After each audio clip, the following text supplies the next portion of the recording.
一个好的营商环境会直接影响到市民的生活和经济的稳定发展。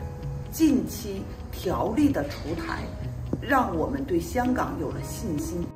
我是加拿大渔业协会的会员，我们天石海产的主营业务是包装出口活珍宝蟹到世界各地，我们90%的业务是在亚洲。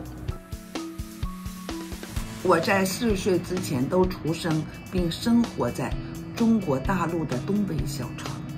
香港是一个我一直很向往的地方，在我心目中，它代表了现代、繁华，是世界一流的国际化都市。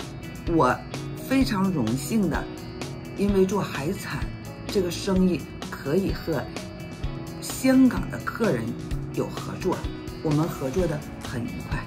一个好的营商环境会直接影响到市民的生活和经济的稳定发展。